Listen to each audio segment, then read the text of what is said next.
Olá, neste episódio do Empreendedores.pt estou à conversa com o Pedro Vieira, um conhecido life coach e alguém que, devo confessar, já queria conhecer e conhecer melhor há algum tempo e, portanto, desde logo por isso, Pedro, muito obrigado por esta oportunidade obrigado, que me dás para estarmos aqui à conversa e para depois podermos partilhar com quem nos vai ver e ouvir. Eu, na preparação desta nossa conversa, tentei fazer alguma investigação e corrige-me se eu estou enganado, mas tu jogaste vôlei. Eu joguei vôlei durante muitos anos. Onde é que jogaste vôlei? Durante 16 anos. Joguei no Leixões, joguei na Académica São Mamed, joguei no BDUP. Portanto, partilhaste aí vários palcos com várias pessoas, não é?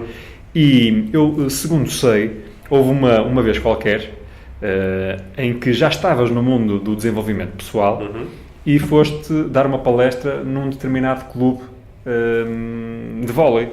E para criares ali, para quebrares um bocado de gelo e criares alguma empatia, fizeste menção a um dos clubes onde tinhas jogado antes, que era um clube rival, e em que, enfim, as pessoas reagiam de maneira que não era bem aquela que estavas à espera, porque houve ali uma certa frieza. Foi alguma coisa do género? Esta minha investigação está certa ou nem por isso? Olha, eu diria que esse tipo de situações já me aconteceu várias vezes, não é? Quando nós estamos a trabalhar com um público, é normal, enquanto palestrante, enquanto formador, fazer algumas referências que são desenhadas para criar ligação, às vezes podem criar o impacto contrário. Pronto, isso já me aconteceu várias vezes. Como é que tu reagiste? Normalmente, não é? Como é que se deve fazer uma coisa dessas? Porque isso, enfim, é facto, pode acontecer a qualquer um de nós. Isso acontece a qualquer um de nós. Pode ser numa situação dessas, pode ser numa situação de vendas, pode ser numa situação de negociação, não é? Nós dizemos alguma coisa que está desenhada para criar um impacto positivo e depois observamos que aquele não é o impacto que nós desejávamos. Portanto, o que nós fazemos com isso, descontraímos, rimos um bocadinho e continuamos. E não colocamos aí o foco. Tiras o foco daí? Colocamos o foco noutra coisa. Não ficas... como é que tu tiras o foco? Ou seja, como é que tu passas uma situação eventualmente mais ou menos desastrosa porque o plano saiu de furado, vês alguém olhar para ti com cara muito estranha. Como é que tu consegues não te focar nisso? Um dos princípios basilares do coaching, da programação neurolinguística, é o princípio da flexibilidade. Não é? Tu tens um objetivo, fazes alguma coisa para o procurar atingir e se não consegues alcançá-lo daquela forma, vais testar outra forma. Não é? Isso, com a experiência, tu vais fazendo isso de forma cada vez mais natural. E, portanto, se dizes alguma coisa e reparas que aquilo não funcionou, depois há um conjunto... No caso específico de uma palestra ou de uma formação, há um conjunto de técnicas para sair daí e transformar isso numa coisa a teu favor.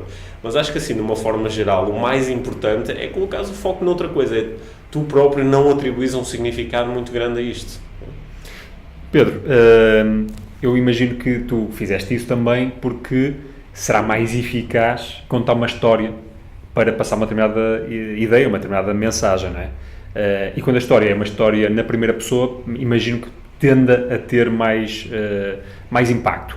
É importante saber contar histórias. Como é que se aprende a contar boas histórias? É muito importante saber contar histórias, porque a história prende, não é? A história liga, a história cria curiosidade. E não é? Contar histórias é a forma como o ser humano sempre aprendeu, sempre transmitiu a informação. Eu acho que é uma arte que é menos treinada hoje em dia, porque nós passamos a ter meios de lidar com histórias muito bem construídas, através do cinema, através do teatro, não é? Os outros contam-nos histórias a nós.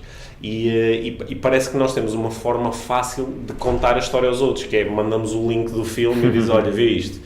E a capacidade de nós próprios treinarmos o nosso storytelling, o nosso contar de histórias, acho que é uma arte que está a ser assim um bocadinho perdida. Aliás, não é por acaso que agora começam a surgir imensos cursos de storytelling, não é? Como contar uma história. Os nossos antepassados, se calhar à volta da lareira, eram os grandes storytellers, não é? Eram grandes storytellers porque era assim que se aprendia, era assim que se criava entretenimento, era assim que se passavam mensagens, era assim que se ensinavam os filhos e os netos, não é? Eu acho que essa é uma arte que continua a ser extremamente poderosa, não é? A capacidade de nós pegarmos num conteúdo que às vezes em si pode não ser muito interessante, mas nós temos uma necessidade prática de o entregar a alguém e de captar a atenção dessa pessoa envolvendo o conteúdo numa história. Agora, para contares uma boa história, para além da competência específica de saberes contar histórias, imagino que ajude teres uma vida rica, para teres histórias para contar. Sim. O que é preciso para se ter uma vida rica? Ou posto de outra maneira, às vezes parece um bocado que para se ter uma vida rica tem que se largar tudo e pôr uma mochila às costas e dar uma volta ao mundo. É assim?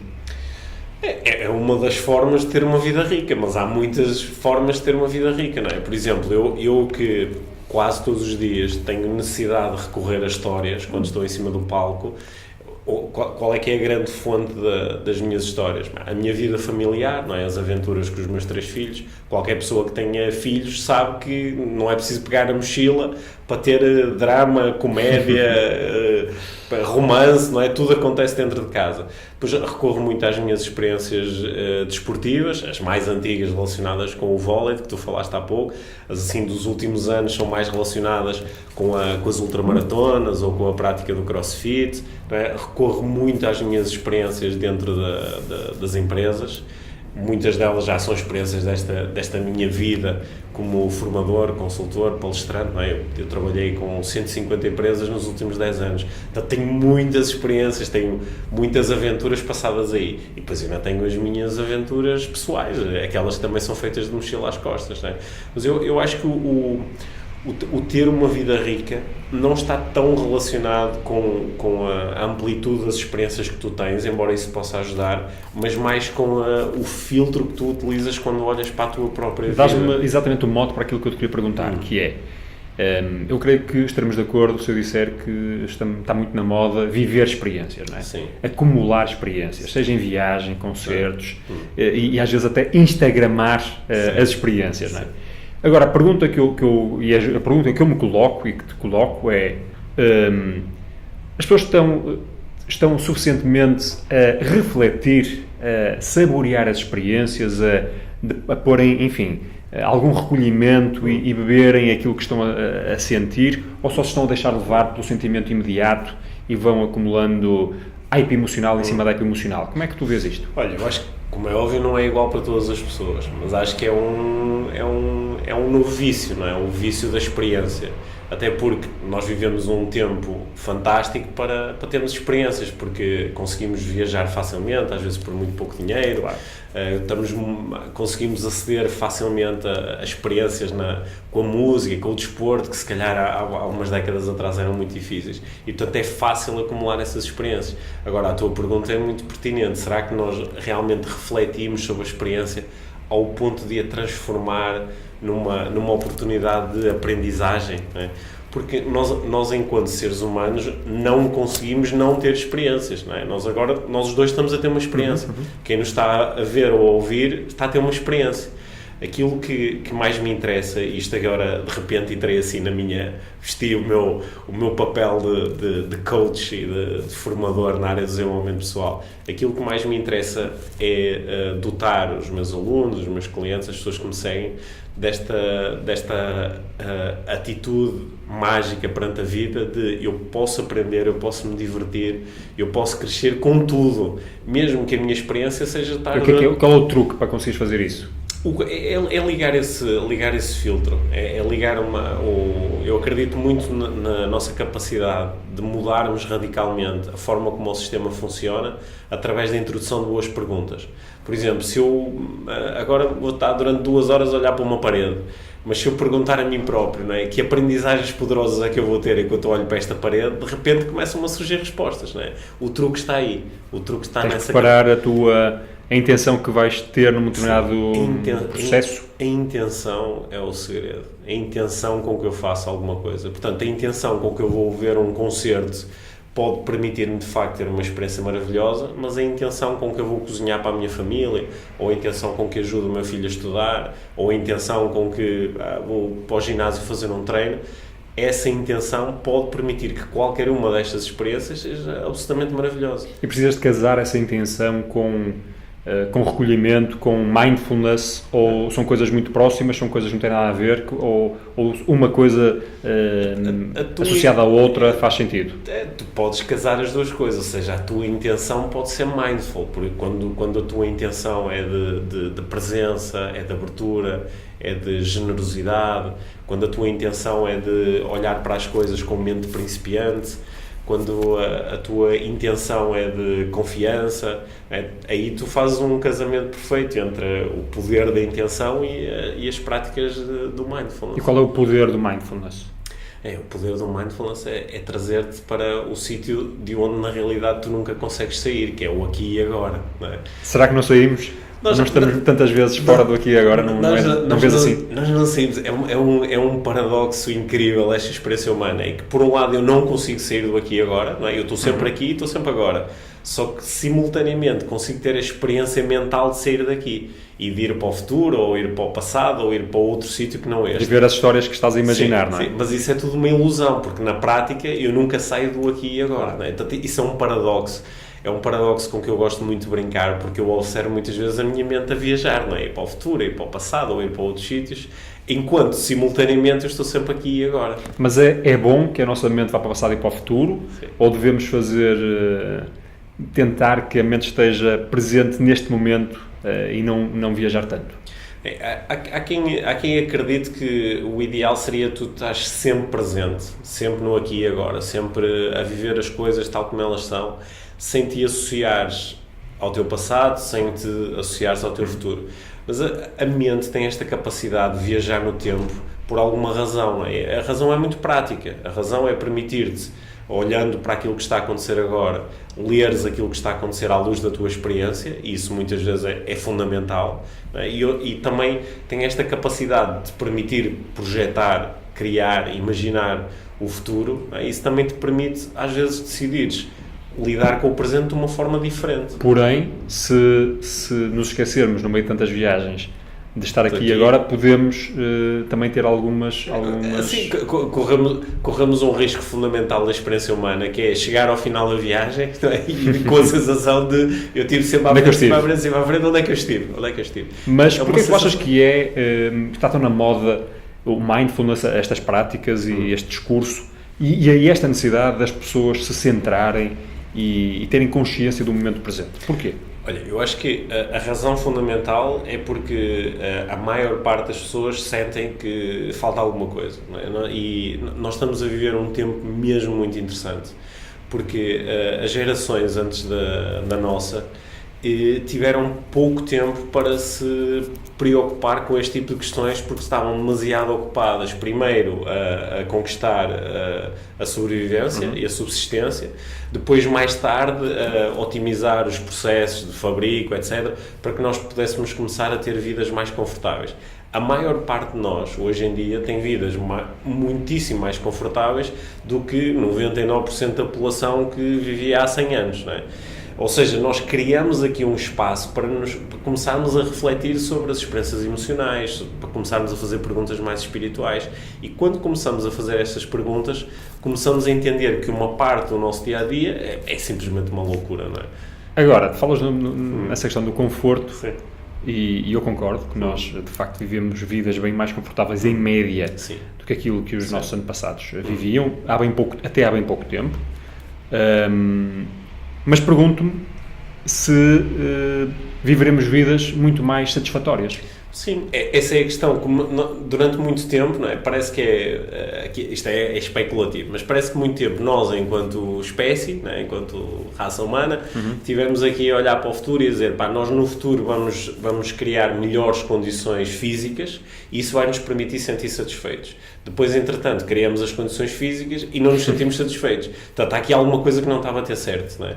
E, portanto, esta ideia, mas espera aí, mas então eu até começo a investigar e começo a ler, começo a olhar para a história e houve momentos onde as pessoas aparentemente até viviam mais satisfeitas, mas não tinham nada, não é? O que é que se passa aqui? Qual é este mecanismo da satisfação? Então, eu acho que é esta vontade de explorar o mecanismo da satisfação que está a levar muitas pessoas para o mindfulness, ou a procurarem ajuda de um coach, ou a mergulharem em áreas variadas do desenvolvimento pessoal, ou da espiritualidade, ou da religião, não é? Então, no fundo, a procurar colmatar aqui um gap que de repente perceberam que existe, que é eu até consigo criar um conjunto de condições físicas e consigo fazer férias e ir para sítios bonitos e consigo dar as coisas todas aos meus filhos. Mas isto não é tudo um bocado paradoxal ou contraditório, porque é tudo muito isto é como aquela história que tu vais, sei lá, comes montes de doces e depois tens que te meter no ginásio. Sim. Em vez de, se calhar, teres mais cuidado e desde logo à partida não devias a comer tantos doces. Sim.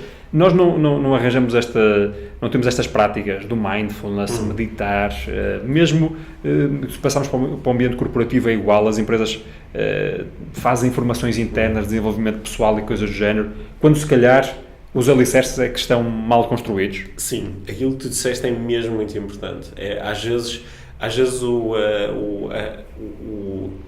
procurar treinar estas práticas parte de um pressuposto que não está correto, né? Que é, por exemplo, eu observo isso com atenção. As pessoas dizem, eu gostava de treinar mindfulness, trazer o mindfulness aqui para dentro da empresa. Eu digo, com que objetivo? É para as pessoas estarem mais focadas e produzirem mais.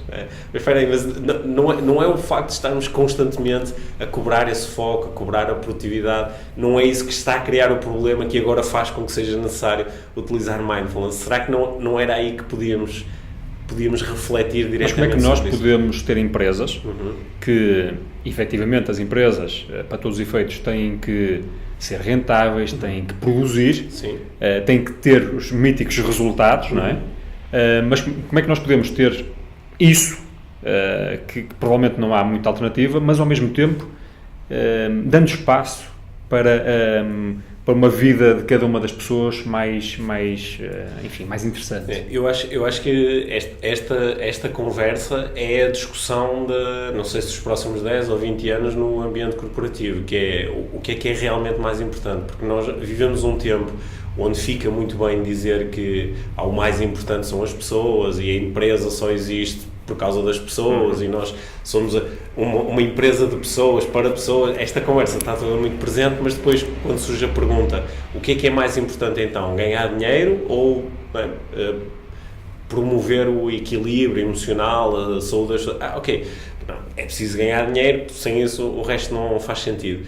Mas eu não estou propriamente a dizer que uma das coisas tem que ser mais importante que a outra, mas é muito bom que elas possam andar a par, porque ajuda-nos muito. O que é que tu sugeres às empresas que façam para fazerem esse caminho, que nem sempre, de facto, não é fácil? Nem sempre fazem. Aliás, muitas vezes, eu que tenho tido a oportunidade, a sorte, o privilégio de trabalhar com tantas grandes organizações, às vezes esta conversa é mesmo só conversa, porque no final do dia o que interessa é se o dinheiro entrou ou não. Mas o que é que tu sugeres que as empresas façam para conseguirem, de facto, criar ambientes que sejam produtivos, mas ao mesmo tempo felizes?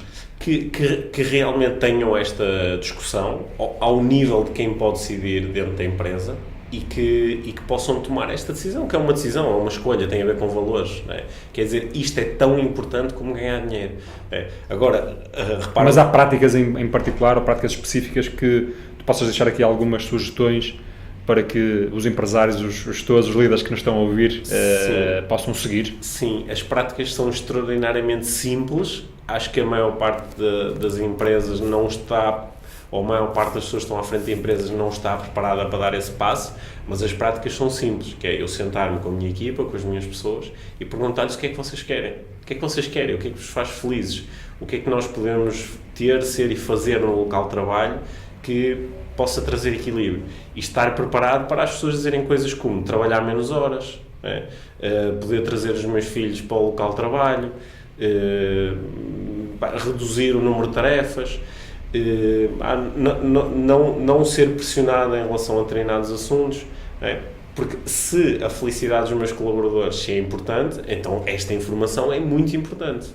E tu achas que é possível convencer um gestor que com esse discurso e com essas práticas não vai perder apenas horas de trabalho e coisas do género e alocar mais recursos a coisas em que ele não tinha pensado, mas pelo contrário até pode provavelmente ganhar mais dinheiro. Lá está, aquilo que eu estou a propor é mesmo mudar o paradigma, é que se ele fizer estas coisas todas e ganhar menos dinheiro, ok, porque ele vai passar a ter outro tipo de rendimento, que é um rendimento emocional, que é olhar e dizer, eu enquanto empreendedor estou a criar condições para um conjunto de pessoas ter uma vida mais harmoniosa, mais equilibrada, mais feliz.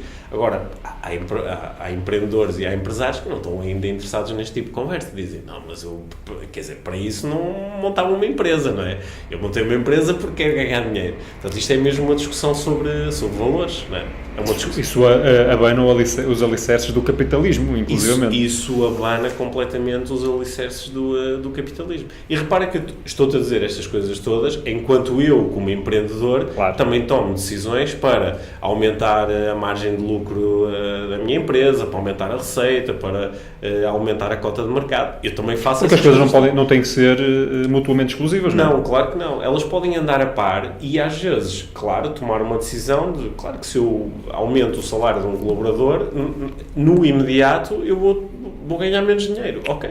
Não pensas também que, apesar de ser seguramente importante esta perspectiva, este foco, enfim, na felicidade das pessoas, etc., que também às vezes se cria aqui um bocado a ilusão que uma empresa, uma entidade qualquer, corporativa, é um sítio, antes de mais, onde as pessoas também vão trabalhar e em que se calhar faz parte do jogo não gostar sempre de tudo o que tens de fazer e tens também que arranjar formas individuais de, enfim, suportar coisas que gostas menos e nem tudo, nem sempre tens que ver, lá está, no tal hype. Não achas que também falta um bocadinho ou às vezes corremos o risco de criar uma expectativa diferente nas pessoas, de que esta dimensão hardcore também existe? Sim, aliás, isto até é uma questão importante na discussão geracional, porque eu acho que as gerações mais novas têm ainda mais dificuldade em lidar com esta ideia de eu posso ter um trabalho que gosto muito, mas esse trabalho também vai implicar fazer algumas tarefas de que eu não gosto muito, não é? Olha, por exemplo, eu enquanto empreendedor, às vezes tenho que cumprir tarefas que têm a ver com obrigações legais ou com a contabilidade, ou com, que eu não gosto, não é? Mas sei que elas são importantes para a minha organização poder sobreviver. Acho que essa capacidade de perceber que fazer aquilo de que eu gosto pode implicar desempenhar algumas tarefas de que eu não gosto. Acho que isso também... E como é que as pessoas se treinam? Como é que cada um se treina para, desde logo, para isso? Para isso e para outra coisa, eu acrescentaria, que me parece também que vai falhando tantas vezes, que é, e não sei se estarão as coisas ligadas, que é lidar com a frustração. A coisa não está a correr como eu quero. Sim. E como eu ambiciono uma vida maravilhosa, não tenho a primeira e, portanto, desisto. Não está a funcionar. Bem, as coisas não funcionam da forma que eu quero ou ambiciono a maior parte das vezes, não é? Eu acho que vou voltar um bocadinho atrás na conversa e trazer aqui outra vez para cima da mesa a questão da intenção. Qual é a minha intenção? Porque eu às vezes, sei lá, tenho que cumprir... organizar informação para enviar à contabilidade, que é uma tarefa que eu não gosto de cumprir, e às vezes posso delegar noutra pessoa, mas às vezes pelo tipo de informação, eu vou ser a pessoa que vai conseguir cumprir a tarefa mais rapidamente. De que é que eu me vou lembrar nesse momento? Qual é a minha intenção? Qual é a minha intenção para esse momento? Qual é a minha intenção maior com o querer manter e fazer crescer a minha organização? No fundo, tentas perceber como é que aquilo contribui para o teu objetivo mais macro. Sim. E é quando eu resgato essa intenção que estou novamente em condições de cumprir tarefas de uma forma um bocadinho mais agradável. Mas eu acho que isso acontece nas nossas organizações, como acontece, por exemplo, nas nossas famílias. Claro, não é? Claro. Eu, sei lá, eu adoro os meus filhos e há tarefas relacionadas com a minha parentalidade que de repente não são muito agradáveis, sei lá, de repente tenho que limpar o rabo a um miúdo, não é? Não é que eu faça isso hoje em dia porque eles já cresceram um bocadinho, mas não é uma tarefa que eu gosto muito e vá para casa a dizer, espero hoje que aconteça muitas vezes, mas é uma coisa que quando acontece, porque é que um pai ou uma mãe simplesmente faz? Porque tem uma intenção maior, não é? Que está relacionada com a parentalidade. É a mesma coisa dentro das empresas. Quando essa intenção está bem definida, nós arranjamos a tal da motivação para cumprir tarefas menos agradáveis. Como é que tu consegues, esta intenção, de facto, este conceito é bastante interessante, como é que tu consegues ganhar consciência da tua intenção ou preparar uma intenção? Porque Podes ter uma intenção para uma determinada tarefa, mas no limite ela tem que ser secundária a uma intenção maior da tua própria vida. Como é que é este processo? Este processo é um processo de desenvolvimento pessoal, é um processo de coaching, é um processo de questionamento, não é? Que é sentar-me com as pessoas e qual é a nossa intenção. Olha, por exemplo, aqui na minha organização, na Life Training, nós temos desde o dia 1, não é? Foi no dia em que criamos a organização, simultaneamente criamos também a missão, inspirar decisões apaixonadas, que é a nossa intenção última. E apesar de nós termos esta intenção definida há 10 anos, ainda há 2 semanas estive outra vez sentado com a equipe e revisitamos outra vez. Esta intenção ainda faz sentido? É esta a nossa intenção maior? Ok, faz sentido. Então quais são as intenções que vêm abaixo desta? Não é? E começamos a construir esse mapa de intenções.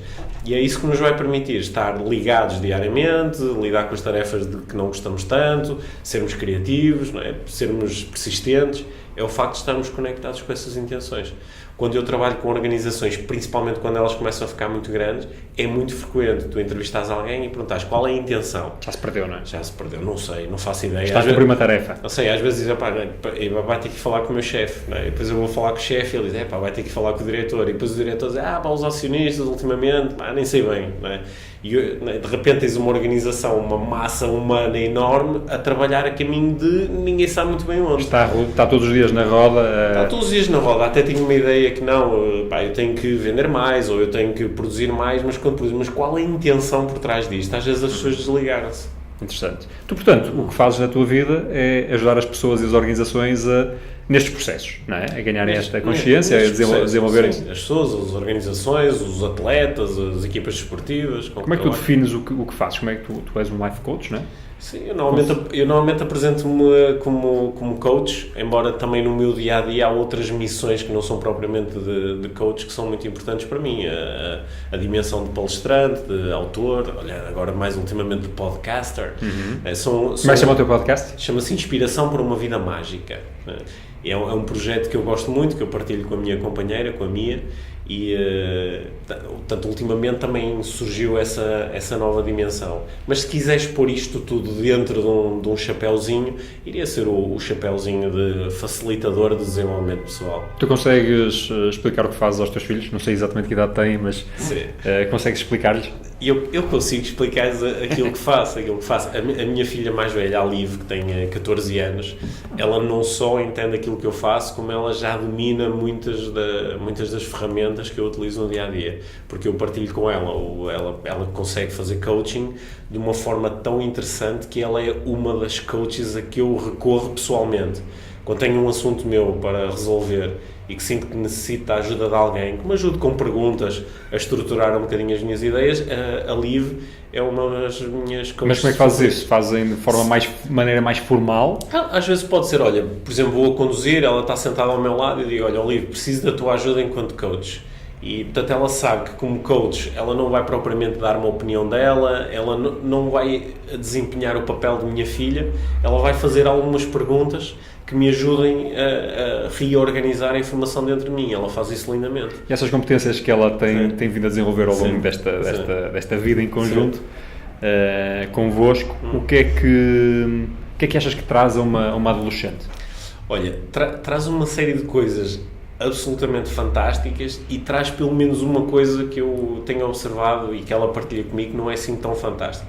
O que tem trazido de incrível é uma capacidade de trazer mudança à sua vida e à vida dos outros muito expandida, não é? Porque ela com 14 anos consegue ter conversas com os amigos dela, que são conversas já mais orientadas, onde ela consegue fazer perguntas que realmente ajudam os amigos a chegar mais longe, ou a resolverem um problema, ou a sentirem-se melhor.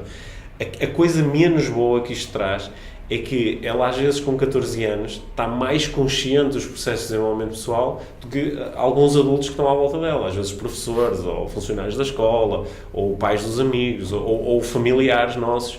E isso, às vezes, faz com que, como é fácil descartá-la, dizer, tu és uma miúda, não é? É fácil descartá-la e dizer, não...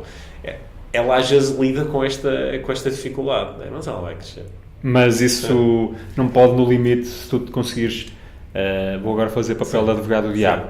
Estás a conseguir descortinar tão bem o outro, mais até que o próprio percebe, não podes transformar-te num cínico. Lá está, tudo depende da intenção. Né? Se a tua intenção for servir o outro, promover o crescimento do outro, ajudar o outro, o facto de tu conseguires, às vezes, ver com um bocadinho mais de clareza o que está a acontecer com o outro, vai-te pôr numa posição boa para o ajudar. Né? Agora, se tu quiseres utilizar esse tipo de observações para chatear o outro ou para mostrar que és mais esperto. Ou manipular, ou manipular o outro para que ele faça aquilo que tu queres, mas aí já saímos do território do desenvolvimento pessoal. Isso já é outra coisa. Não é? Quando alguém num curso me diz, Pedro, mas então nós podemos utilizar estas técnicas para manipular outras pessoas. Eu digo, sim, claro que sim, mas isso é outro curso e eu não o dou. Claro. Não o dou. Vais ter que procurar outras pessoas. Claro. Pedro, tu estás nesta área de desenvolvimento pessoal, mas não nasceste aqui, não é? Vamos pôr as coisas assim.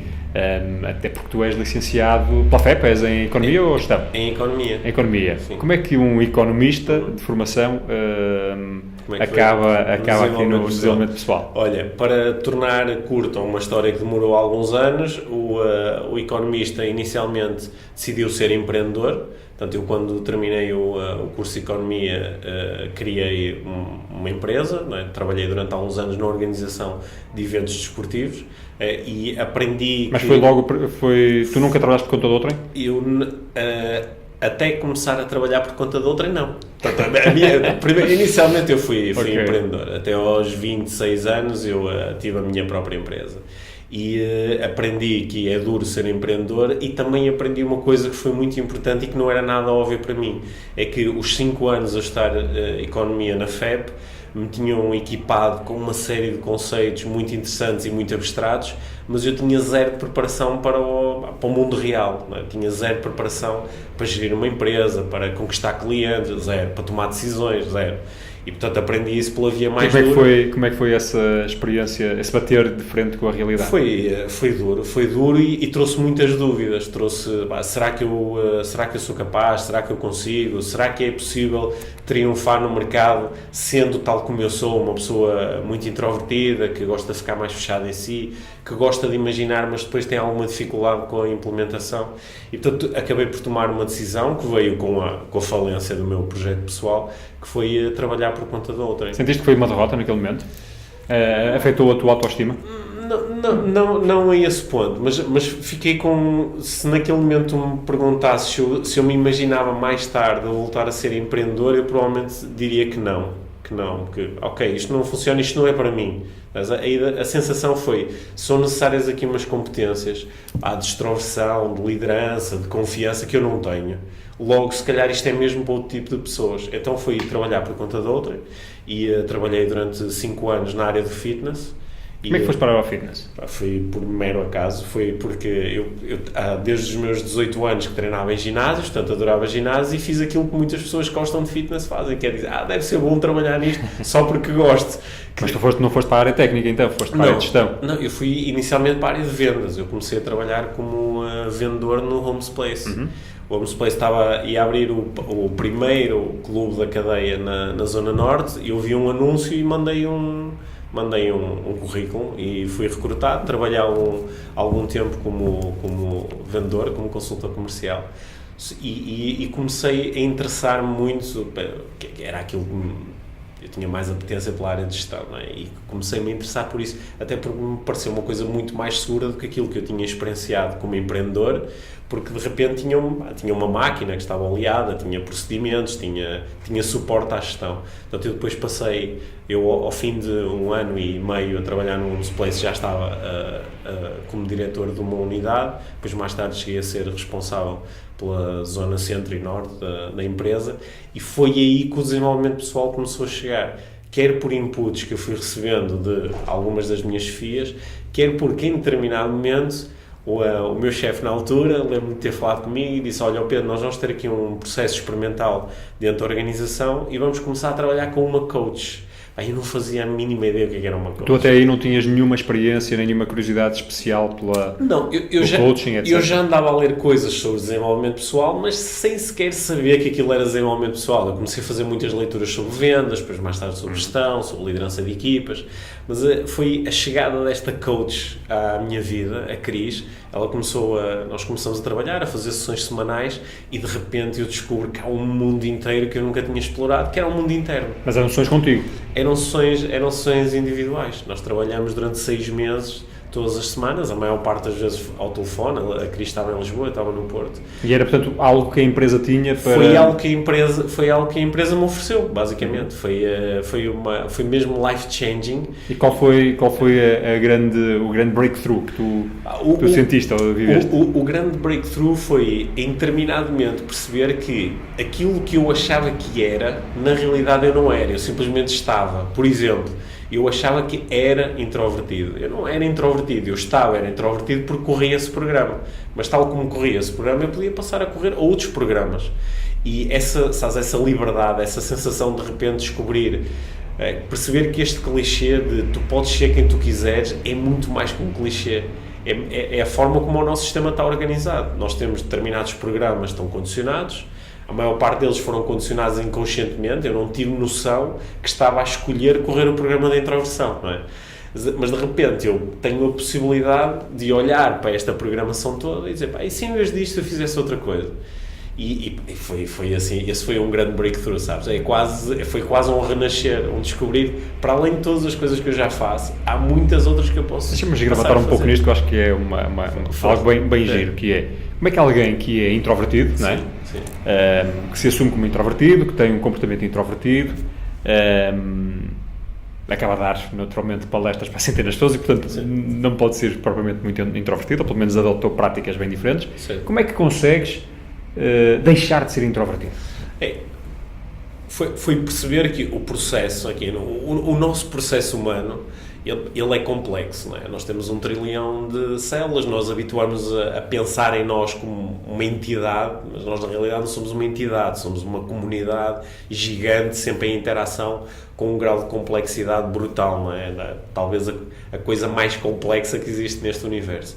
E em determinado momento eu percebi que essa complexidade às vezes pode ser resumida de uma forma assim um bocadinho mais simples, que é, eu tenho determinado tipo de pensamentos, e esses pensamentos geram o acesso a determinado tipo de estados ou a determinado tipo de recursos internos, e em função disso eu tenho certos comportamentos. Se eu conseguir mudar aquilo que penso, eu vou começar a aceder a recursos diferentes.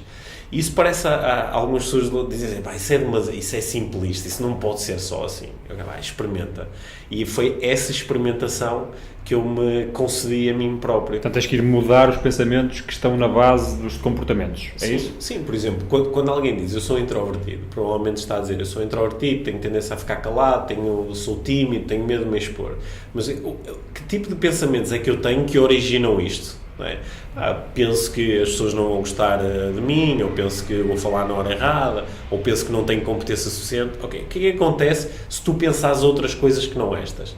E às vezes as pessoas dizem, não, mas eu não consigo pensar outras coisas. Claro que consegues. Não, mas eu até consigo dizer a mim próprio, não, afinal eu digo coisas muito interessantes, ou afinal as pessoas gostam de mim, só que eu não acredito nisto. Ok, mas esse pensamento é tão ilusório como o anterior. Treina um bocadinho, repete-o, fica com ele o tempo suficiente. Como é que faz esse treino? É tão simples quanto manter este discurso durante algum tempo, não é? Inicialmente as pessoas dizem, mas assim parece que eu me estou a enganar, não é? Estou-me a enganar a dizer, agora vou dizer a mim próprio que sou extrovertido. Eu não sou, porque as pessoas acham que há um tipo de pensamento que é verdadeiro e outro que é ilusório, mas o pensamento pela sua natureza é todo ilusório, é só uma coisa que eu estou a dizer a mim próprio, não é? Então que tal utilizar essa ferramenta de forma mais eficiente para mim e começar a ligar-me a padrões de pensamento que tendem a gerar o acesso aos recursos que me são mais úteis, não é? Sei lá, alguém diz assim, não tenho paciência nenhuma, não tenho paciência, pá. O meu filho quer brincar comigo e depois eu não tenho paciência. O que é que a pessoa está a dizer a si própria que faz com que ela não tenha paciência? E, entre outras coisas, está a dizer que não tem paciência. O que é que acontecia se a pessoa começasse a dizer, apesar de sentir falta de paciência, começasse a dizer, ok, eu tenho paciência, eu sou muito paciente, eu sou a pessoa mais paciente do mundo. E mantenho este pensamento ativo o tempo suficiente para começar a sentir alterações no corpo. De repente, se tu fizeres essa brincadeira, o corpo começa a mudar, não é? Tu começas a sentir, aqui podemos usar muitas palavras, a vibração, a sintonia, eu gosto de falar em estado emocional, não? O estado emocional começa a mudar. Hoje a ciência mostra-nos o que é que está a acontecer. Conforme eu começo a mudar o meu padrão de pensamento, eu também começo a alterar aqui os meus equilíbrios ou desequilíbrios bioquímicos. De repente há mais serotonina, ou há mais dopamina, ou de repente aparece mais testosterona e eu começo-me a sentir diferente. E esse sentir diferente é o que vai gerar depois o comportamento. E vais estabelecendo, no fundo, novos padrões neurais, essa é a ideia? E vais estabelecendo novos padrões neurais. Vais começando a assumir programas diferentes. É como, no fundo, tens um músculo que não trabalhas há muito tempo, ou nunca trabalhaste, e de repente, quando começa a trabalhar, ele afinal estava lá, e se o trabalhares ele vai ganhar mais força? Sim, sei lá, não sei se esta é a metáfora mais feliz de todas, mas se tu me des uma caneta para a mão e me pedis para escrever, eu vou escrever com a mão direita, porque faço isso desde que aprendi a escrever aos 6 anos. Mas se agora, por alguma razão, que não estou a ver nenhuma prática neste momento, me fosse mais útil escrever com a mão esquerda, inicialmente ia ser estranho, ia ser esquisito, não é? Mas se eu mantivesse esse treino durante algum tempo, ao fim de umas semanas ou meses nesta prática, eu até podia começar-me a sentir ambidestro, não é? Tu davas uma caneta e eu dizia, com a direita ou com a esquerda é mais ou menos igual. E é isso que eu não preciso de passar de introvertido para extrovertido, mas posso tornar os dois programas acessíveis. Para quê? A cada momento, ontem estive em cima do palco a fazer uma palestra para 1.500 pessoas. Se calhar não é o melhor momento para eu ligar o programa de introversão, não é? Se calhar é um bom momento para ligar o programa de extroversão e estar disponível em cima do palco. Só que esse programa, todas as pessoas têm os programas à disposição. Agora, será que eles estão suficientemente treinados ou rotinados para eu poder aceder a eles? Esse é o treino. Agora entrei aqui na programação neurolinguística. Eu ia te perguntar se isto já não era muito programação neurolinguística. Isto são os códigos da PNL em ação. O que é a PNL? A PNL é uma área do conhecimento que se propõe a estudar a experiência subjetiva humana. Portanto, é uma área que eu acho interessantíssima. É uma área onde eu me torno, assim, à séria, cientista da minha própria vida. Onde, mais do que eu procurar a ciência hard, eu estou em busca da minha própria ciência. Estou em busca de estudar a minha experiência. Com base em alguns princípios, não é? Com base em alguns princípios. Que são quais? Os principais? Um dos princípios base é a observação, a meta-observação. Ou seja, eu observar aquilo que está a acontecer comigo. Outro dos princípios fundamentais é o da intenção, de que nós falamos há pouco. Outro dos princípios é o da flexibilidade. É o de considerar que eu poderei mudar as vezes que necessitar até conseguir alcançar um determinado objetivo. Mas a PNL convida-nos muito a começar por, sem grandes conceitos de base, observar aquilo que está a acontecer connosco. Ao nível da percepção, ao nível do discurso interno, ao nível do comportamento, ao nível das sensações e dos estados emocionais, e depois começar a olhar para esse mundo fascinante e começar a tomar decisões sobre o que é que está aqui que é mesmo útil e eficiente para mim e que coisas é que estão aqui que parecem assim ligeiramente deslocadas ou desajustadas. Será que há coisas que eu poderia ajustar ligeiramente e gerar um resultado diferente? Tu precisas sempre de ter um coach para fazer estes processos? Ou uma pessoa pode sozinha levar a cabo este crescimento? Não precisas ter um coach, embora possa ser extremamente útil, não é? Porque o coach ou o facilitador dos processos de desenvolvimento pessoal é alguém que está do lado de fora e que, portanto, tem uma posição perceptual diferente e consegue, por exemplo, eu não consigo observar o teu pensamento, eu não consigo observar os teus sentimentos, consigo observar o teu comportamento. E de um ponto de vista que às vezes até pode ser bastante interessante para ti, porque, por exemplo, tenho mais facilidade em observar o teu corpo todo ao mesmo tempo, consigo-te observar enquanto estás a interagir com outras pessoas. Portanto, às vezes o meu feedback, que é muitas vezes um feedback descritivo, é só dizer, olha, reparei que neste tipo de situação fazes aquilo. É um aporte de informação que pode ser muito útil, o que faz com que o coach possa ser extremamente valioso. Mas alguns dos grandes processos de desenvolvimento pessoal podem ser alcançados e desenvolvidos através desta autoexploração. Mas este conceito de coaching e desenvolvimento pessoal, muita gente olha com algum desdém, Sim. com algum até desprezo. Sim. Eu ia te perguntar, primeiro, porquê? E segundo, como é que tu lidas com isso? Olha, eu lido muito bem com isso, até porque se alguém disser que não quer fazer coaching, chamamos-lhe outra coisa qualquer. Ou seja, eu acho que aquilo de que nós estamos a falar é o coaching, assim, formalmente, né, conforme é praticado hoje em dia, vem da década de 70, é um momento em que se começam a passar alguns conceitos que já estavam muito presentes na área do desporto, começam a ser exportados para outras áreas, nomeadamente para dentro das empresas. Só que aquilo que está na base do coaching é tão antigo quanto a espécie, não é? Esta ideia de que eu posso ajudar outra pessoa a explorar as opções que ela tem à sua disposição. Isso é o que nós fazemos em casa quando temos uma conversa com os nossos filhos, ou quando estamos sentados com um amigo num bar a beber uma cerveja e fazemos algumas perguntas que ajudam a outra pessoa de repente a ter um novo prisma, uma nova forma de olhar para a sua vida, né? Podemos lhe chamar coaching ou podemos lhe então, chamar... de onde é que vem o lado preconceituoso? Vem de quê? De algum folclore que às vezes há... Olha, nestes eventos, é o quê? Sim, eu acho que isso ajuda imenso a que muitas pessoas criem anticorpos, porque há uma série de pessoas ligadas ao mundo do coaching que, com muito boas intenções, usam e abusam dos clichês, não é? Porque às vezes nós podemos receber uma mensagem que faz muito sentido para nós e vamos a correr... Não é? Espalhá-la pelo mundo. E às vezes nem sequer demos... A mensagem fez tanto sentido que eu nem cheguei a experimentá-la. Ok, é isto, não é? Sei lá, por exemplo, há pouco eu falei naquela ideia de que nós temos dentro de nós todos os recursos de que necessitamos. Isto pode ser entendido como um clichê, não é? Não, este tipo está a dizer isto, ele também. Eu, por exemplo, não tenho coragem. Pá, que ideia tão absurda. Mas este princípio, quando ele é corretamente apresentado, explicado, aprofundado, de repente as pessoas... O que acontece com muitos dos meus alunos, que às vezes chegam a curso de coaching, depois dizem, Pedro, eu andei anos a ouvir falar em coaching e achar que isto era um bocado manhã da cobra. Mas houve aqui uma coisa qualquer que me fez vir fazer este curso. E agora, durante o curso, eu estou o tempo todo com a sensação de, eu já fazia isto, eu já tinha estas crenças. Só que agora isto está-me a ser entregue de uma forma mais organizada e ganha um novo sentido, não é? Portanto, eu acho que às vezes esse folclore exagerado, o subir para cima do palco e entregar aqueles clichês todos de tudo é possível e basta acreditar, e às vezes faz com que algumas pessoas criem anticorpos que elas dizem, não, isso não faz sentido porque olha todas as coisas na minha vida que continuam a ser impossíveis. Olha todas as coisas que eu queria fazer e não consigo fazer. É um choque demasiado grande. Até porque tu podes, de facto, subir um palco, saltar, gritar, etc. e tal, e entregares um serviço bem feito e coerente e que faz sentido, etc.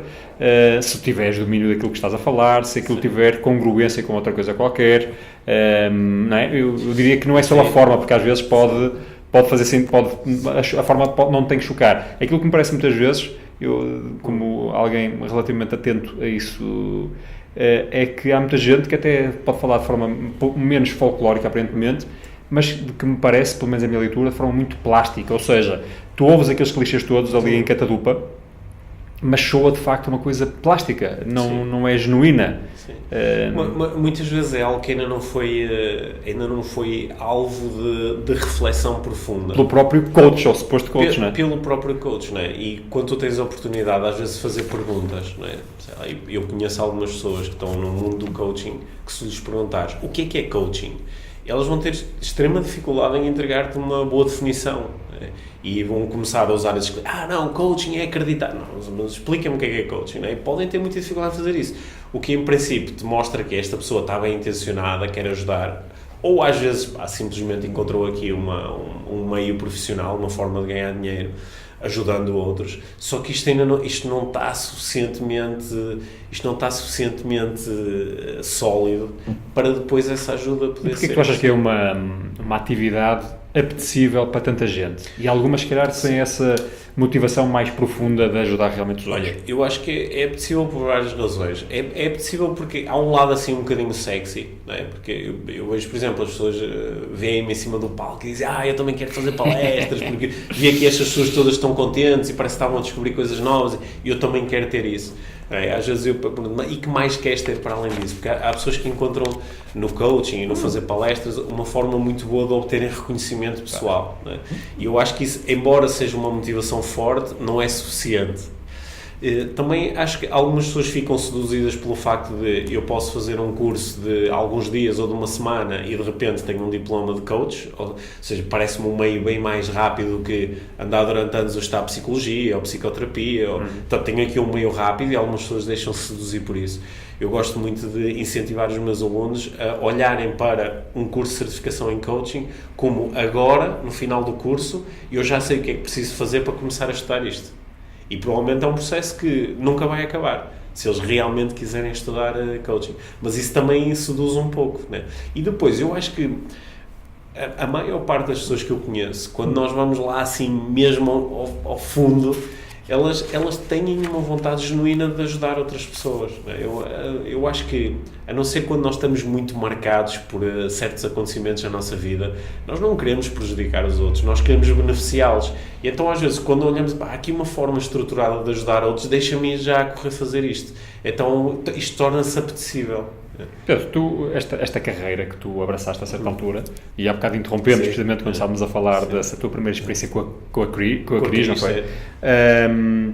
Tu consegues agora olhar para trás na tua vida, sei lá, mergulhando na tua infância ou na tua adolescência e percebendo, consegues identificar algum momento, alguma circunstância que de forma mais ou menos mágica te estava a empurrar para este caminho e tu só mais tarde é que percebeste?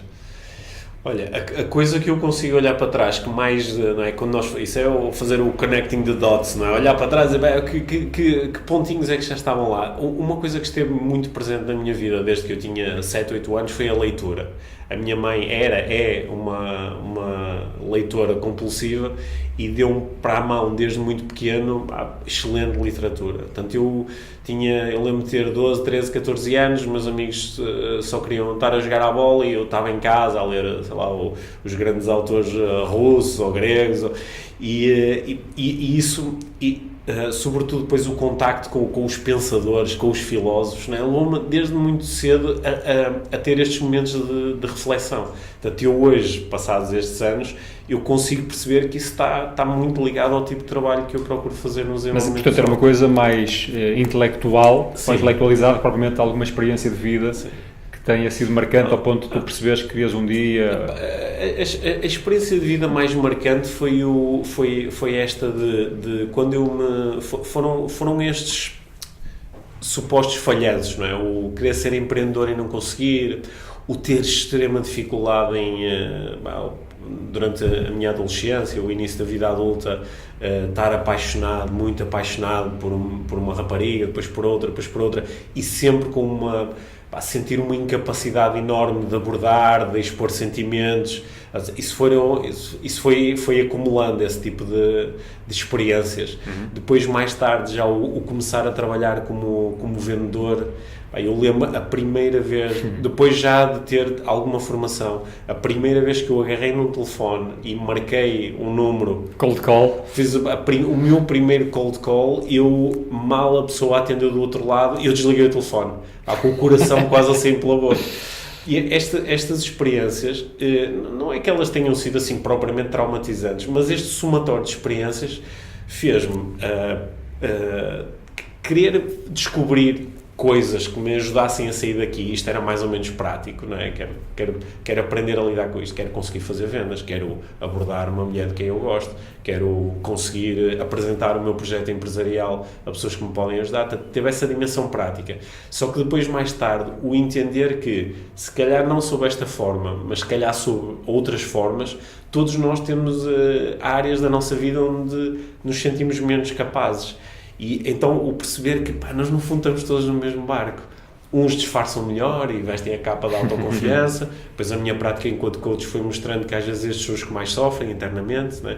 Mas isto depois começou a despertar assim uma vontade muito profunda em mim de ajudar outras pessoas. Então como é que tu passaste daqueles primeiros contactos com a Cris Sim. para te meteres mais a fundo, imagino eu, neste processo, até ao ponto de deixares de trabalhar por conta de outro? Olha, eu tinha uma vantagem grande nessa altura, porque quando eu comecei a trabalhar com a Cris, eu já geria diretamente uma equipa que tinha quase 80 pessoas e pouco tempo depois fui promovido e tinha 300 e tal pessoas Foi um laboratório espetacular. Foi um laboratório espetacular porque eu era o chefe, não é? Portanto, se eu dizia, olha, quero ter uma conversa de coaching contigo, eles diziam, sim, muito interessante, mesmo que não o achassem. Portanto, eu tive ali um laboratório, uns voluntários à força espetaculares.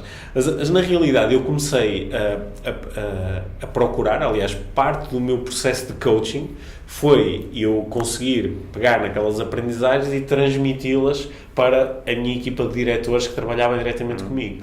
E os resultados que eles começaram a atingir foram extremamente interessantes. Aliás, foram tão interessantes que a minha equipa, que tinha 5 ou 6 pessoas na altura, e que é a minha equipa mais direta, 3 deles hoje são coaches profissionais. Então, estás a ver o impacto que isto teve? E curiosamente, algumas pessoas que depois trabalhavam com eles, hoje também são coaches profissionais. Aliás, no mundo do coaching há... És o avô? Não sou avô, acho que somos mais irmãos uns dos outros, mas é engraçado como há tantas pessoas que ali no tempo e no espaço estavam presentes ali naquela altura. E portanto, eu comecei a ficar muito entusiasmado com... eu consigo, através destas técnicas que me estão a ser apresentadas, primeiro estou a gerar resultados espetaculares, estou-me a sentir muito bem, estou-me a sentir entusiasmado, estou a conseguir ultrapassar coisas, pontas soltas que eu tinha na minha vida, sabes? Lembro-me uma vez fui ter com uma pessoa com quem, durante este processo de coaching, uma pessoa que eu odiava, sabes? Que eu sentia muito mal com esta pessoa, e fui ter com ela e custou-me imenso. Mas peguei numa folha de papel, escrevi todas as razões pelas quais eu queria reatar a relação com esta pessoa e consegui fazer isso. Eu lembro-me quando terminei esse encontro, sentia-me 10 anos mais novo. Isto é tão bom. E estou a conseguir ajudar outras pessoas a fazer a mesma coisa, que eu acho que agora quero é fazer isto o meu tempo todo. De repente as tarefas de management, de repente já não... Eram secundárias, ou não gostavas tanto? Eu continuava a gostar, só que quando eu acordava de manhã já não era, vamos atingir o target, já era, hoje vou ajudar pessoas a fazer isto ou aquilo. E então houve uma altura eu fui estudar coaching, depois mais tarde, em 2007, fui à Inglaterra fazer o meu curso de practitioner em programação neurolinguística, e quando voltei desse curso já vinha com a decisão tomada. Eu cheguei de Inglaterra e no dia seguinte liguei ao meu chefe a dizer que queria sair. E demoraste depois quanto tempo a sair mesmo? 2 meses. Eu disse, o mais rápido que eu puder, porque eu agora estou com isto aqui dentro de mim e quero começar a... E depois como é que, e portanto, de um dia para o outro deixaste o teu emprego seguro por conta do outro e lançaste como empreendedor full-time? Foi isso e foi numa altura assim... eu e a Mia já éramos pais, né? A Liv já tinha nascido e o Eric estava a caminho. A Mia estava grávida quando eu deixei o meu emprego. A Mia estava grávida de 7 meses. Portanto, eu estava ali numa fase que muitas pessoas pensaram naquela fase como a fase mais estúpida da tua vida para tu dares um passo desses. Só que o entusiasmo era tanto. E eu tinha tanto suporte da parte da minha, porque as nossas decisões em família foram sempre muito partilhadas entre os dois. E, sabes, foi vou atrás do meu sonho, mas nem é ir atrás do sonho. O sonho já está aqui, eu já estou a vivê-lo. Agora quero é tornar isto o meu dia-a-dia. E como é que tu, as pessoas, pronto, tinhas essa dimensão da tua companheira que te apoiou, não é? Mas seguramente tinhas no teu entorno pessoas a dizer, mas tu és maluco, tu agora vais fazer isso? Sim. E tu vivias bem com isso? Sim, vivi bastante bem com isso. Sim, não foi minimamente preocupante? Quando alguém me dizia tu és maluco, eu acho que já sabia o suficiente sobre desenvolvimento pessoal para entender que esta pessoa não estava a falar sobre mim, ela estava a falar sobre ela estava a dizer, eu só se fosse maluco é que iria fazer isso. Pronto, mas isso é uma informação sobre ela, não é?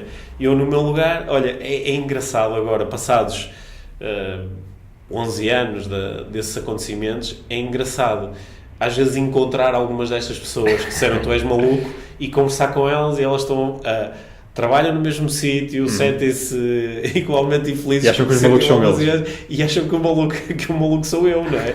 Mas pronto. E diz-me uma coisa, como é que tu depois na prática implementaste essa tua vertente de empreendedor? Como é que foi? Tiveste que começar a ganhar dinheiro, basicamente, não é? Sim, tive que começar a ganhar dinheiro. E como é que fizeste? Este processo foi um processo muito pessoal, mas aconteceu a par de um colega que também trabalhava na mesma empresa que eu e que também estava a lidar com um processo pessoal muito semelhante, o Mário Caetano. Portanto, nós juntamos e criamos a Life Training. O Mário hoje em dia já... E não tinham clientes? Não tínhamos clientes. Portanto, foi mesmo do zero de um dia para o outro? Fui mesmo do zero de um dia para o outro. E depois começaste a bater às portas? Eu comecei a bater... Eu no Porto, o Mário em Lisboa, eu rapidamente trouxe para a minha equipa 2 pessoas, que eram suficientemente malucas para acreditar no projeto, a Núria e depois mais tarde o Ricardo, e aquilo que nós começamos a fazer foi a bater às portas sobretudo de empresas, e achamos que vai ser mais fácil começarmos por trabalhar dentro de empresas, porque tínhamos a experiência de liderar equipas empresariais e junto com estas ferramentas que nós já tínhamos desenvolvido bastante na prática, a trabalhar com as nossas equipas, agora vamos pôr à disposição de outros. E como é que foi a reação? A reação foi... Eu acho que nós entramos assim numa altura onde, claro, já havia muitas empresas no mercado a entregar formação, só que nós acho que conseguimos ter uma abordagem assim um bocadinho mais dinâmica, mais flexível, menos formal, e acho que isso caiu muito bem em algumas empresas. E nós fizemos uma coisa que foi espetacular. Nós sentamos com uma folha de papel à frente e dissemos quais são as empresas com que nós queremos estar a trabalhar daqui a um ano. Então começamos a escrever o nome. Escrevemos o nome, bancos, empresas de distribuição, e depois selecionamos 4 daquelas. 4. E quem estivesse lá de fora dizia, esses tipos são malucos, não é? Não conhecem ninguém, têm zero de experiência, não têm currículo, e puseram ali 4 empresas que por acaso estão no top 20 das maiores empresas do país. Nós um ano depois estávamos a trabalhar com 3 daquelas 4 empresas. Lá está a intenção, não é? A minha intenção é esta. No início, claro, expusemos muito a fazer palestras gratuitas dentro das empresas. Foi uma coisa que me ajudou muito no início. Foi chegar e dizer, ok, então tem alguma equipa dentro da empresa que esteja com dificuldades? Sim, o nosso departamento comercial aqui nesta área está com muitas dificuldades. Ok, então eu faço um dia de formação com eles, ou faço uma palestra de 2 horas com eles, e depois vemos. E não é, começar a sentir a transformação que as pessoas podem obter, às vezes com um contacto de 2 horas, às vezes é um novo prisma, é uma metáfora que ficou, uma história que ficou, uma nova ideia que ficou, fez com que muitas empresas depois se interessassem pelo nosso trabalho. E depois foi o boca a boca? Foi isso basicamente o segredo? Depois foi o boca a boca, depois a equipa também foi crescendo, depois começamos em 2010, fizemos a primeira certificação em PNL. Eu entretanto fui estudar em Inglaterra com o John Grinder, com um dos co-criadores da PNL, para me certificar como trainer, e em janeiro de 2010 organizei a primeira turma de PNL, Practitioner em PNL aqui no Porto. E depois, e quanto tempo, eu queria, antes de entrar ainda mais nisso, queria perceber quanto tempo é que demoraste, se te recordas, até teres, por exemplo, o mesmo nível de rendimento que tinhas antes de saíres da empresa? Foi uma coisa que demorou muito tempo? Demorou bastante tempo. Eu acho que diria 4 anos. E como é que, durante esse processo, nunca pensaste 2 vezes, ou nunca pensaste, eu vou ter que... Olha, pensei, porque durante este processo, pelo menos 2 vezes, eu estava basicamente falido, né? Ou seja, nunca passei dificuldades, nunca passei fome, mas estava falido, não é? Abrias as minhas contas bancárias todas e tinha 20 ou 30 euros. Só que isso, sabes, eu e a Mia, quando nos sentávamos à mesa, às vezes a jantar, depois os miúdos estarem a dormir, sempre tivemos aquela sensação de isso é mais ou menos irrelevante, porque o que interessa é este entusiasmo, esta paixão que está aqui presente. Sendo que não foi de todo cor-de-rosa, alguns destes momentos foram difíceis, não é? Claro que houve aqueles momentos, eu trabalhava por conta de outra, eu tinha 14 salários, tinha bónus, tinha isto, tinha aquilo, e de repente está tudo na mão. Ainda por cima, porque isso é uma coisa que eu tenho especial respeito por todos os empreendedores, porque eu apesar de ter demorado 4 anos a ter um rendimento igual ao que tinha antes, eu nunca deixei de cumprir as obrigações para com as pessoas que eu fui atraindo para o projeto. E os empreendedores passam muitas vezes por isso, que é, eu não estou a ter, mas até estou a criar condições para que eu tenham, né? E isso é duro, faz parte do processo de aprendizagem. Continua a ser um grande processo de desenvolvimento pessoal. E hoje a tua empresa, o que é que vocês fazem?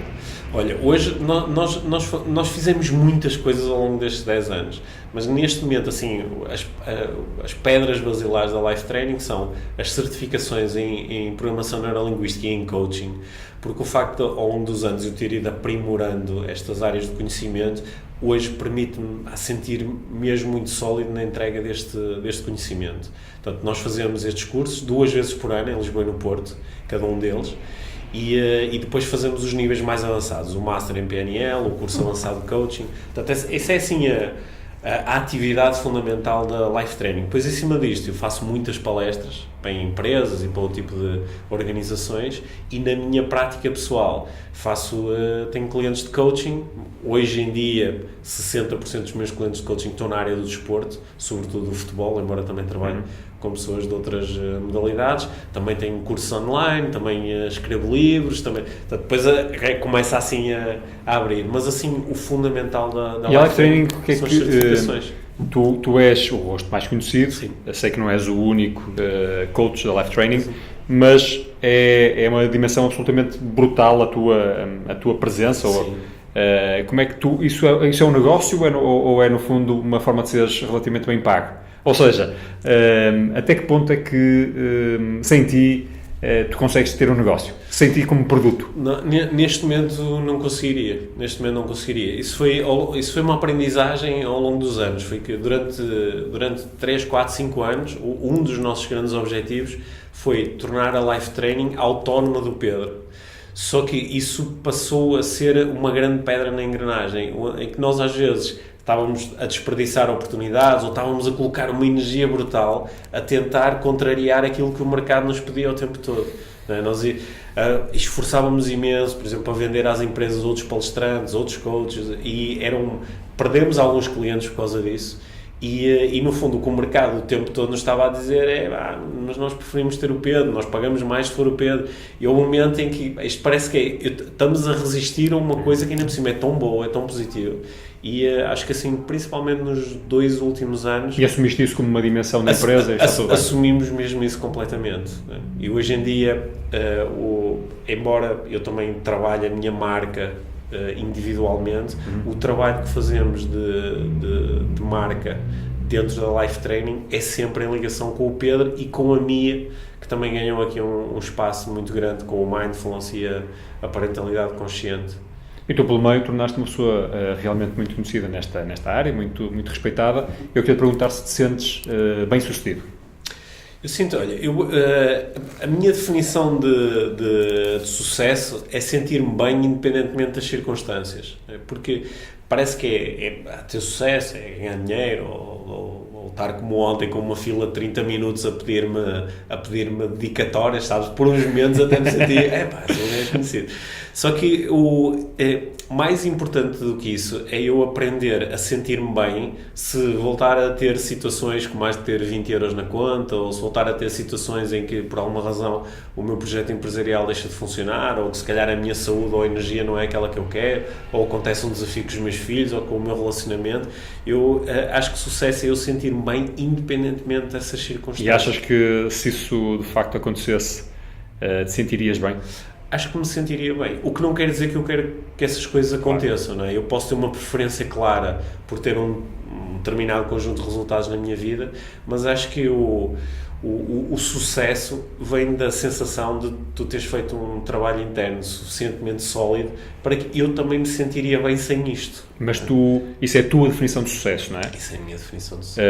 É uma coisa extremamente subjetiva, sim, cada um terá a sua, mas não vivemos num mundo um bocado obcecado por esta ideia de sucesso, ou pelo menos por uma determinada ideia de sucesso. As pessoas não se tornam a certa altura vítimas ou aprisionadas numa determinada conceptualização do sucesso. Sim, sim. E adiam a felicidade, porque dizem eu vou ser feliz quando tiver sucesso, e fazem 30 por uma linha para conseguirem conquistar o tal sucesso, que pode ser a fama, ou o dinheiro, ou os bens, ou as viagens, e depois quando chegam lá e têm essas coisas, descobrem que afinal ainda falta ali uma satisfação que ainda não está preenchida. E então aí agora vou procurar o Mindfulness, vou procurar o Coaching, vou procurar outras coisas. E o que é que se deve fazer? Deve-se limitar os anseios, os objetivos, ou deve-se desfrutar do processo? Deve-se aprender. Se o anseio está lá, se o desejo está lá, por exemplo, tu podes ter um desejo fortíssimo de ser milionário. Dizes, pá, eu quero muito ser milionário.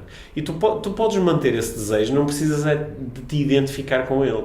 Ou não precisas de alimentar a ideia de que se eu for milionário vou ter mais valor. Não é? O teu valor é intrínseco, não depende dos resultados que tu alcanças.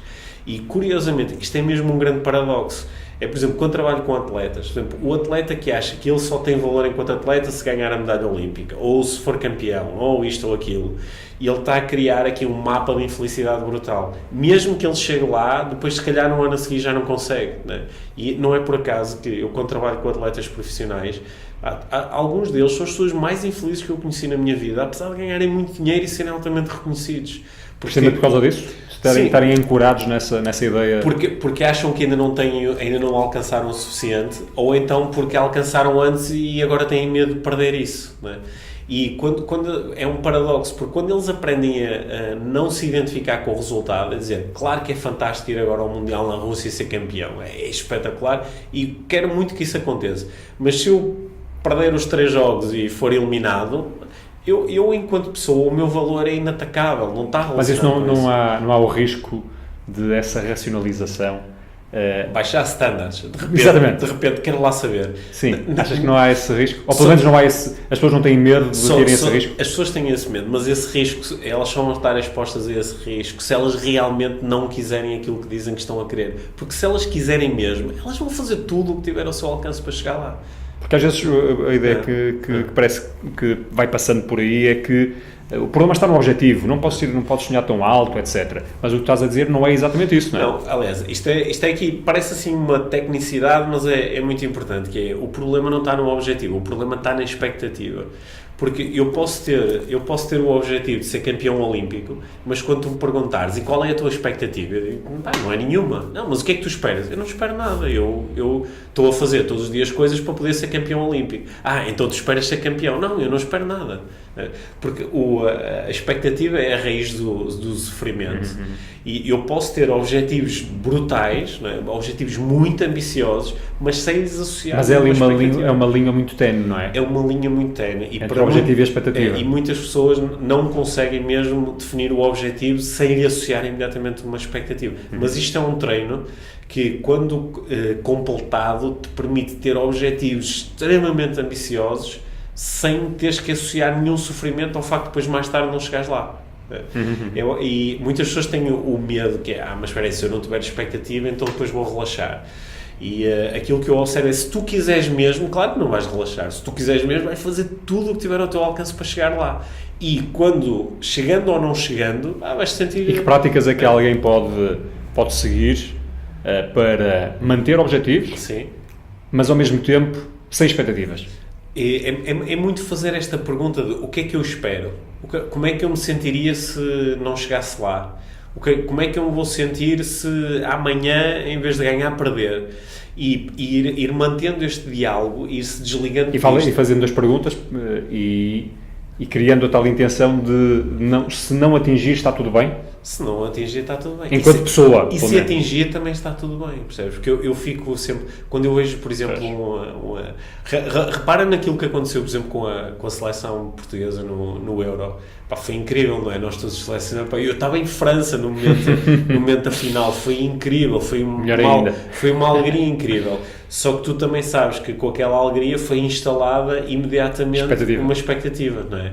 Porque se agora no Mundial, se a equipa foi eliminada nos oitavos de final, de repente, campeões da Europa, e é esse desassociar do objetivo e da expectativa que permite que tu possas ter objetivos mais altos. Aliás. E consegues, por exemplo, pegar neste exemplo, que agora nós estamos a gravar isto antes do Mundial começar, pouco antes, um trabalho com um jogador pode ser, ou com uma equipa pode ser precisamente este, para performar melhor, ou seja, podemos ter objetivos ambiciosos, mas não temos que temos de trabalhar nas nossas próprias expectativas, refriá-las e com isso performar melhor. Sim, nem é bem refriar a expectativa, é deixares de a ter, porque o que é que me interessa? O que é que me interessa que tu, enquanto atleta, entres no campo à espera de ganhar? Não é? Porque a expectativa é aquilo que eu espero ganhar.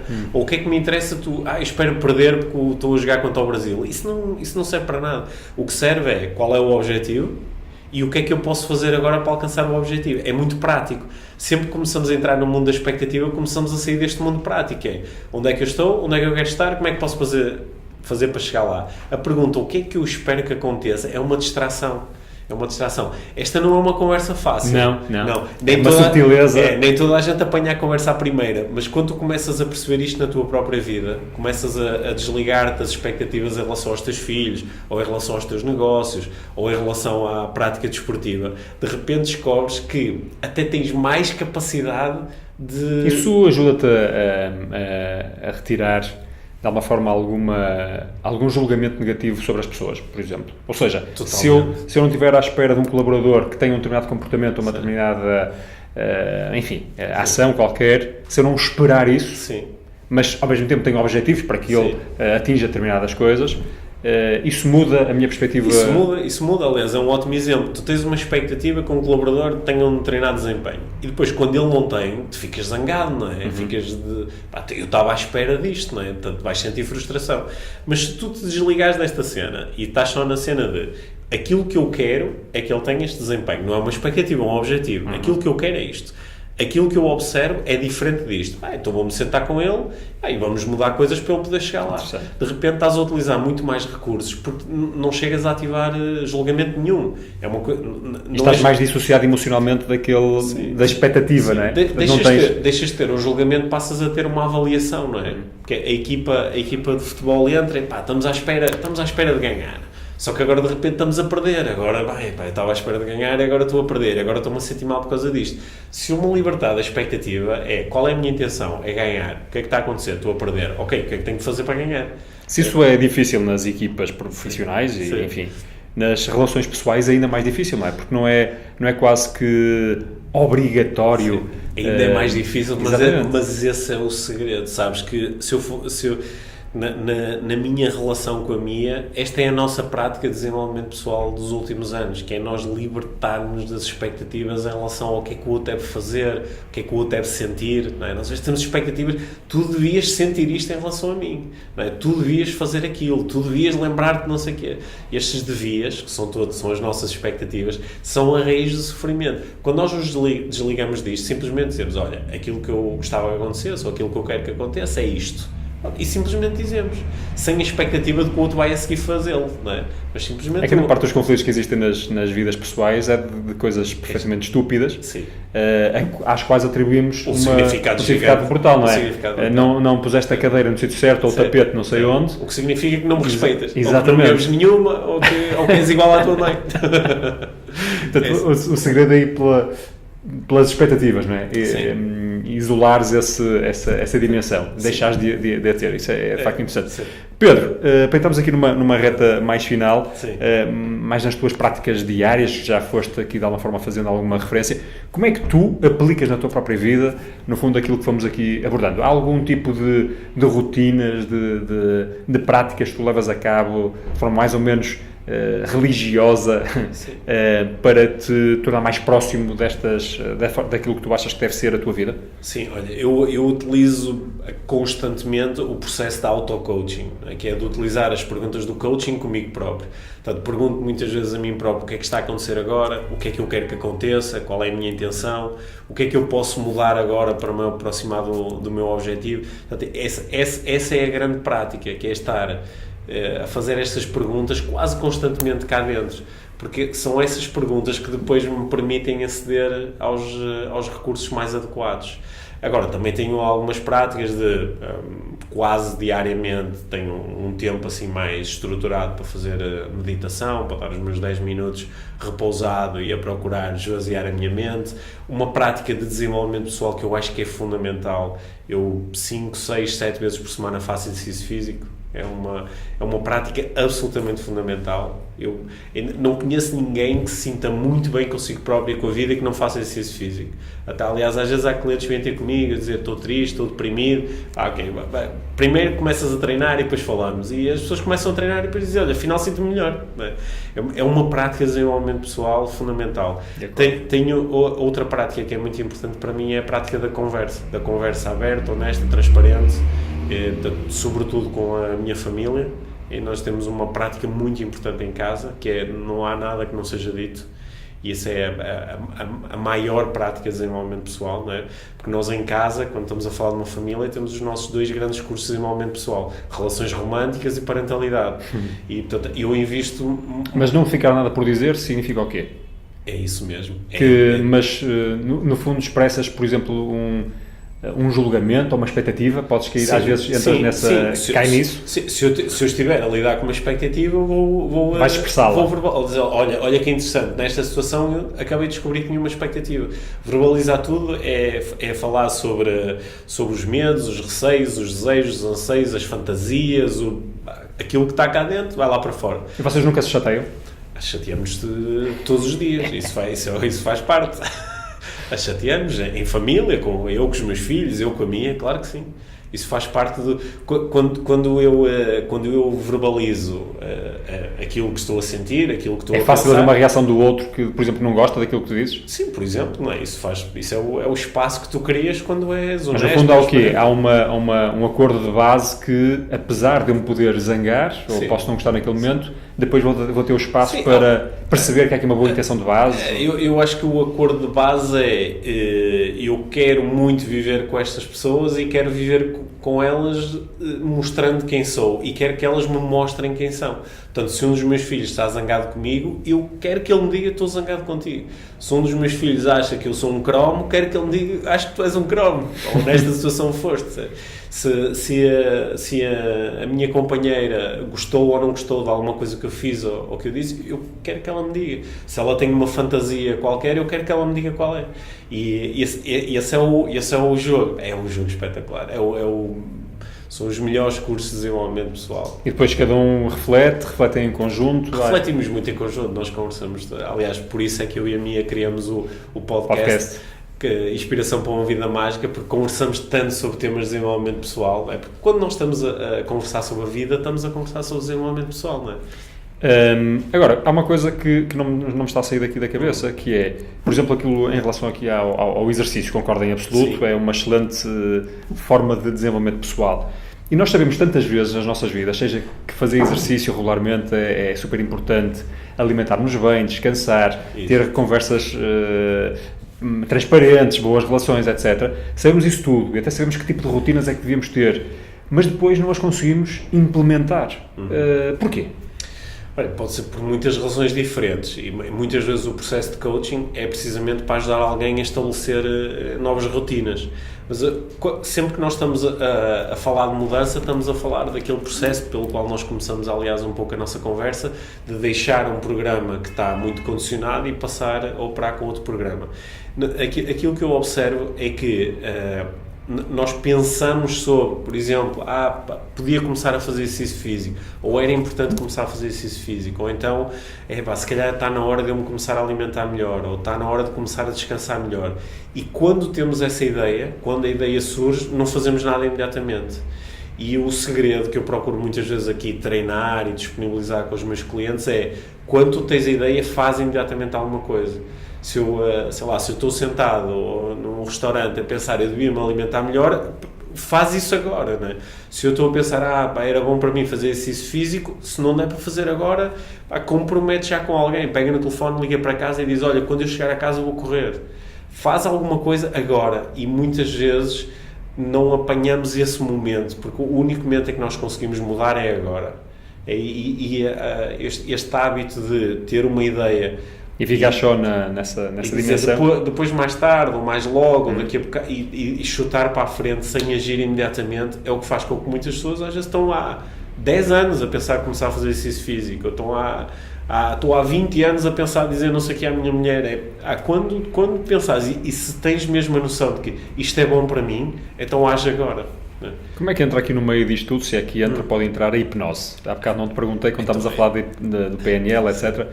O que é isso a hipnose e como é que pode ajudar alguém? A hipnose é um processo que pode ganhar muitas formas diferentes, mas é um processo desenhado para ajudar alguém a entrar num estado, que é o estado transhipnótico, que é um estado simultaneamente muito relaxado e extremamente focado.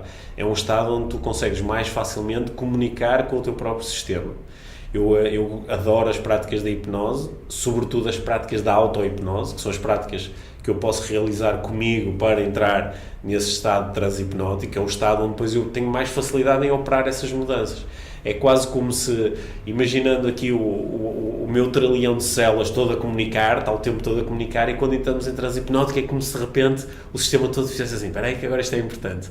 E nesse momento podemos entregar uma instrução, e essa instrução pode ganhar tanta força que depois começam a aparecer novos comportamentos. Mas quando tu estás com alguém e está nesse estado, a pessoa está perfeitamente consciente. Sim. Porque todos temos aquela ideia das palermices em estado hipnótico, não é? Sim. Que não é nada disso que tem que acontecer. Não é nada disso que tem que acontecer. Claro, quando podes aprofundar muito o estado transhipnótico e entras num estado onde já quase perdeste a consciência daquilo que está a acontecer. Mas no meu trabalho eu nem gosto de chegar a esse estado, porque eu gosto de introduzir mudanças enquanto a pessoa está perfeitamente consciente do processo e de como as coisas estão a acontecer, para ela ter maior ownership e responsabilidade depois também em relação à implementação. Qual é a vantagem disso versus outros modelos em que não entres nesse estado? A vantagem é que estás num estado, como é suficientemente relaxado e muito focado, tu prestas mais atenção àquilo que está a ser dito. Por exemplo, alguém pode estar há anos a dizer a si próprio, tenho que deixar de fumar, que é possível deixar de fumar. Mas repara que esta informação a pessoa está a pensar sobre isto, mas no meio de muitas outras coisas, e não de uma forma clara, ela não tomou uma decisão. Se ela conseguir entrar num estado transhipnótico em que todo o sistema está a prestar muita atenção àquilo que está a ser dito e de repente receber a instrução que ela própria quer receber, a instrução de, deixa de fumar agora, a partir de agora só respiras ar saudável, não é? Esta instrução entregue no momento certo, quando há uma predisposição muito grande para receber a instrução, às vezes é suficiente para que haja alteração de comportamento. Estou aqui já meio hipnotizado, portanto temos que ir avançando. Agora tenho-me perdido, estava aqui a pensar como é que será isso, e um dia tenho que me submeter a uma coisa dessas, porque fiquei agora curioso. Uma das áreas mais interessantes da hipnose é aquilo que nós apelidamos de hipnose conversacional, que é utilizar o processo não para levar alguém até um estado transhipnótico em que a pessoa está de olhos fechados, normalmente deitada, mas a pessoa continua a operar conscientemente, continua a pensar sobre aquilo que está profundamente ali. Mas ao mesmo tempo nós já conseguimos estabelecer ali uma comunicação com o inconsciente ao ponto de podermos entregar algumas instruções que sejam benéficas. É uma área muito interessante, é uma área onde rapidamente podes cruzar a linha da manipulação e, portanto, é uma área para ser explorada com cautela e com intenções muito transparentes. Como é que isso se cruza com o facto de andarmos, quase todos nós, permanentemente de telefone na mão, cheio de bolinhas vermelhas de notificações que nos estão a tirar que nos estão a captar a atenção? Esse é o nosso transe hipnótico habitual, não é? Nós estamos hipnotizados pelos nossos... Mas é impossível, por exemplo, teres uma conversa com alguém que leva esse estado, se ao mesmo tempo estiveres com o telefone na mão, cheio de notificações a te lintar, não é? Olha, sem querer agora ser assim muito técnico, há duas formas de entregar a informação diretamente ao inconsciente de alguém, ou captando totalmente a atenção, ou escolhendo um momento em que a atenção consciente está noutra coisa. Portanto, às vezes isso, o facto de alguém estar muito distraído, muito agarrado, às vezes permite que tu digas alguma coisa que a pessoa conscientemente nem sabe que tu lhe disseste, só que mais tarde vai gerar um resultado. Interessante. Pedro, algum mentor que tenhas tido ao longo desta tua caminhada? Houve muitos mentores, sobretudo aqui nas áreas do desenvolvimento pessoal. O John Grinder, que é um co-criador da PNL, foi um grande mentor. O Steve Linder, que foi um dos formadores, ele é americano, um dos formadores com que eu treinei muito aqui a área da programação neurolinguística. E muitos mentores pontuais, pessoas que me foram ajudando um bocadinho, ou com a área dos negócios, ou com a área do digital, por exemplo, ou com a área do exercício físico. Não? Os mentores vão-se manifestando em diferentes momentos. Sim. Alguns livros ou outros recursos que tu sugiras a quem queira explorar mais estas dimensões? Podes sugerir os teus. Eu posso sugerir os meus. acho que os meus livros são um bom ponto de partida. O Spider, que explora mais a questão do coaching. O Mágico Não Acreditava em Magia, um livro que vai ser publicado novamente pela Pergaminho em setembro, que é um livro muito bonito que, através de uma história, revela os princípios da programação neurolinguística. Hoje em dia, as minhas leituras não são tão estritamente à volta do coaching, da PNL, da hipnose, são mais em redor dos temas que me interessam mais hoje em dia, que são os temas da espiritualidade. Gosto muito de ler autores Advaita, ou ler o Osho, ando mais assim nos últimos anos mais para essa área. Mas para quem quer por exemplo, um bom livro para começar a ouvir falar mais de coaching e PNL, O Poder Sem Limites, do Anthony Robbins, é um excelente livro para começar a entrar nesta área. Acho que é uma boa sugestão. Um do Osho, sim, que é algo psicologia do esotérico, pode ser, e é estranho. É estranho, mas é muito, muito, muito interessante. É curioso que fales. Já li dezenas de livros do Osho, e ele é um personagem muito interessante. Muito bem. Pedro, para terminar mesmo, onde é que as pessoas podem descobrir e as várias coisas que vais fazendo? Onde é que as pessoas podem acompanhar? A forma mais fácil é ou através da minha página, pedrovieira.net, não é? Porque a partir daí tem os links para o meu Facebook, para o Instagram, para o podcast, para essas coisas todas, ou então seguirem diretamente a Life Training, lifetraining.com.pt. Podem ver a nossa agenda de cursos, de eventos, de palestras, e acho que é a melhor forma de seguirem o meu trabalho. Perfeito, nós depois também pomos isto nas notas do episódio. Sim. Uma última pergunta, porquê é que tu vestes sempre de preto? Olha, eu visto-me sempre de preto... Porque tu vestes sempre de preto, não é? Porque me visto sempre de preto, exatamente. Era isso que eu ia dizer. E já está. Muito obrigado, Pedro. Obrigado assim desse lado. Eu estava de facto com muita expectativa. Erradamente, já levo daqui esse ensinamento em relação à conversa com o Pedro. E vou daqui bem mais rico. Estou certo que desse lado também, portanto, muito obrigado pelo seu tempo. Já sabe, pode nos seguir em empreendedores.pt, também descobrir o nosso podcast no Stitcher ou iTunes, onde quer que seja que ouve os seus podcasts, e portanto, muito obrigado mais uma vez, vemos por aí.